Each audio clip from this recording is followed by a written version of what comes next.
हे बघा, आज आपण बनवणार आहोत अगदी झटपट होणारा आणि कोणीही बनवू शकेल इतका मस्त असा सोपा आणि सरळ सुटसुटीत ढोकळा. याला आपण बॅचलर ढोकळा म्हणू शकतो, कारण कोणीही बनवू शकतो. अगदी आपली मुलं बाहेर असतात ती सुद्धा हे या मापात बनवू शकतात. त्यासाठी इथे मी मिक्सर जार घेतला आहे. त्यामध्ये 1 कप बेसन घालायचं आहे. त्यात अर्धा चमचा मीठ घालूया. 2 चमचे साखर घालायची. 2 मिरच्या घालायच्या आहेत. अर्धा इंच आलं घालायचं. पाव चमचा हळद घालायची. हळद जास्त घालायची नाही आपल्याला. पाव चमचा हिंग घालूया. 1 लिंबाचा रस घालायचा आहे आणि 2 चमचे तेल घालायचं. आता यामध्ये अर्धा कप पाणी घालायचं आणि हे आता मिक्सरला लावून आपण व्यवस्थित एकजीव करून घ्यायचं. हे बघा, आता हे मिश्रण आपण एका भांड्यात काढून घ्यायचं आहे. यामध्ये आता आपण अर्धा चमचा बेकिंग सोडा घालायचा आहे आणि हे आता व्यवस्थित सगळं मिक्स करून घ्यायचं. हे बघा, तुम्ही बघू शकता इथे आपलं मिश्रण कसं छान फुललं आहे. इथे मी एका भांड्याला ग्रीस करून घेतलेलं आहे. हे आता मिश्रण यात काढूया. जास्त ढवळत बसायचं नाही.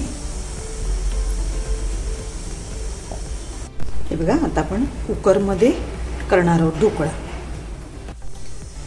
मीडियम गॅसवर 20 मिनिटं आपल्याला स्टीम करायचं आहे. एक शिट्टी काढून ठेवायची आहे. 20 मिनिटं झाली आहेत. आपण उघडून बघूया. बाहेर काढून थोडं थंड करायचं आणि मग आपण कट करायचं आहे. हे बघा, आता आपण हा डिमोल्ड करूया.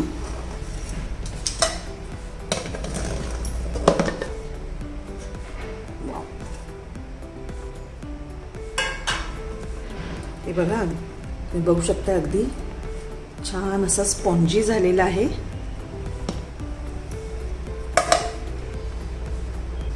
त्याचे पीस कट करूया. आहे की नाही अगदी सोपा आणि झटपट होणारा ढोकळा. कोणीही करू शकेल इतका सोपा ढोकळा आहे हा. माझी रेसिपी जर तुम्हाला आवडली असेल तर लाईक करा, शेअर करा. माझ्या चॅनलला जर अजून तुम्ही सबस्क्राईब केलं नसेल तर सबस्क्राईब करा. असा ढोकळा तुम्ही नक्की करून बघा. इथे मी फोडणी करून घेतलेली आहे. ही त्यावर घालायची.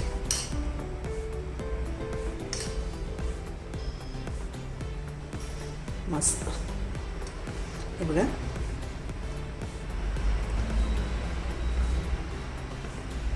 अगदी स्पॉन्जी असा झालेला आहे आणि याच मेजरमेंटमध्ये तुम्ही करून बघा.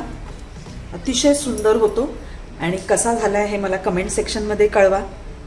आणि अशाच नवनवीन रेसिपीज बघण्यासाठी माझ्या चॅनलला सबस्क्राईब करा आणि बेल आयकॉन दाबायला विसरू नका.